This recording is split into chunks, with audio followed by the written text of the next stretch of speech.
Haleluya. Puji Tuhan, selamat pagi dan salam sejahtera di dalam kasih Tuhan kita Yesus Kristus. Pagi hari ini kita patut bersyukur kepada Tuhan kalau kita boleh bertemu, berjumpa kembali di dalam anugerahnya, di dalam kasih karunia-Nya. Itu sebabnya sebelum kita beraktivitas di sepanjang hari ini, mari kita menyediakan diri kita, hati kita untuk bersama-sama mendengarkan firman Tuhan. Mari kita berdoa. Bapa di dalam surga, Bapa di dalam nama Tuhan kami Yesus Kristus, pagi hari ini kami mau bersama-sama mendengar firman-Mu, mendasari seluruh aktivitas kami di sepanjang hari ini.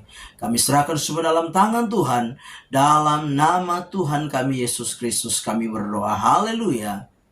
Amin. Puji Tuhan, pagi hari ini tema firman Tuhan yang ingin saya sampaikan kepada kita sekalian, yaitu berjalan bersama Tuhan. Sekali lagi tema firman Tuhan, yaitu berjalan bersama Tuhan.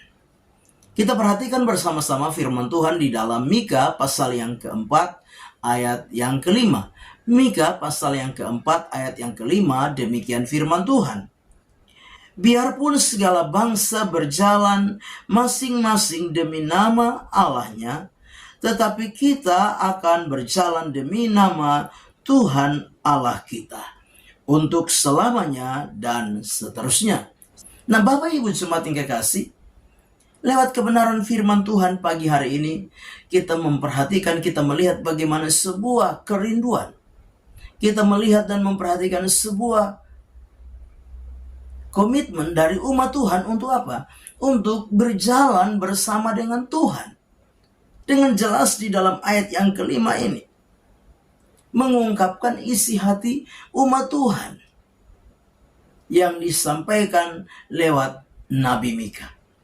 Nah, sebagai orang-orang percaya, apa yang akan kita alami kalau kita berjalan bersama dengan Tuhan? Menjalani hari-hari kehidupan ini, menjalani aktivitas kita di tahun yang baru ini. Kita harus menyadari bahwa ketika kita berjalan bersama dengan Tuhan, maka ada hal-hal yang luar biasa yang akan kita nikmati, kita alami di dalam setiap kehidupan kita. Nah, hal yang pertama yang akan kita lihat bersama-sama, yaitu kehidupan kita akan menjadi kesaksian bagi banyak orang. Bapak Ibu, banyak orang bisa bersaksi, tetapi kehidupannya tidak menjadi kesaksian. Satu hal yang harus kita pahami bahwa bersaksi dan kehidupan menjadi kesaksian itu dua hal yang berbeda.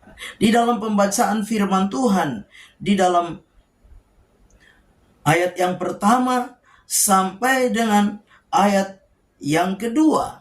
Ayat pertama dan ayat yang kedua di sana dikatakan demikian. Akan terjadi pada hari-hari terakhir, gunung rumah Tuhan akan berdiri tegak mengatasi gunung-gunung dan menjulang tinggi di atas bukit-bukit.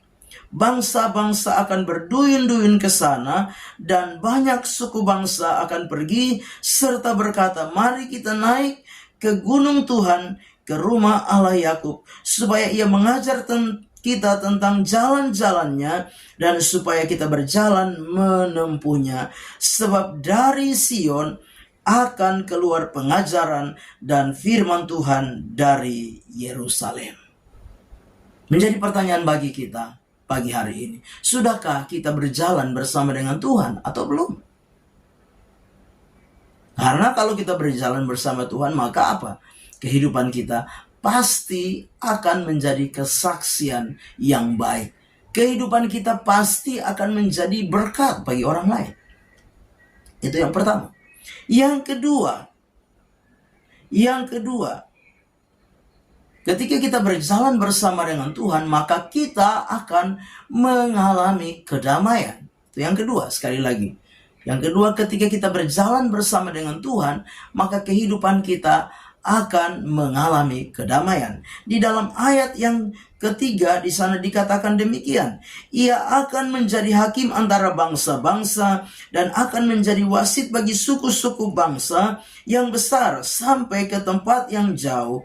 Mereka akan menempa pedang-pedang menjadi mata bajak dan tombak-tombaknya menjadi pisau pemangkas. Bangsa tidak akan lagi mengangkat pedang terhadap bangsa dan mereka tidak akan lagi belajar perang.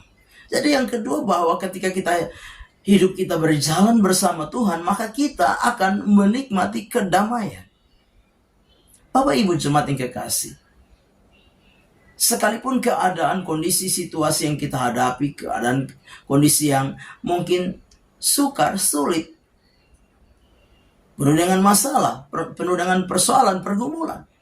Tapi kalau kita berjalan bersama dengan Tuhan di dalam perjalanan hidup ini, maka kita akan mengalami kedamaian. Kita memperhatikan bersama-sama. Firman Tuhan berkata, tombak, pisau pemangkas, mata pedang dibuat menjadi apa? Mata bajak. Tidak akan ada perang. Artinya apa? Bicara tentang damai. Jadi kalau kita hidup berjalan bersama dengan Tuhan, maka kita akan menikmati kedamaian. Yang ketiga yaitu kita akan menikmati pemeliharaan Tuhan di dalam hidup kita.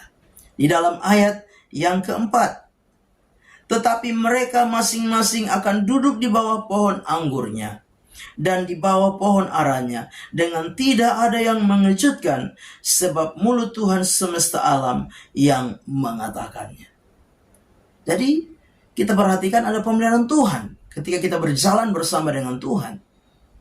Maka apa? Kita akan duduk di bawah pohon anggur dan pohon ara. Ini bicara tentang apa? Tentang pemeliharaan Tuhan, tentang berkat Tuhan. Orang yang berjalan bersama dengan Tuhan akan menikmati berkat Tuhan di dalam hidup ini. Akan menikmati pemeliharaan Tuhan. Tuhan akan mencukupkan apa yang menjadi keperluan dan kebutuhannya. Ketika apa? Berjalan bersama dengan Tuhan.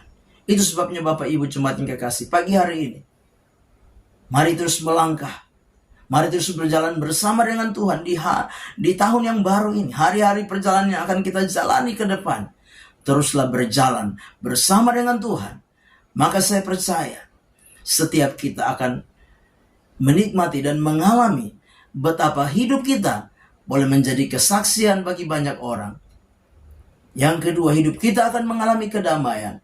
Dan yang ketiga, kita akan mengalami pemeliharaan Tuhan di dalam hidup kita. Amin.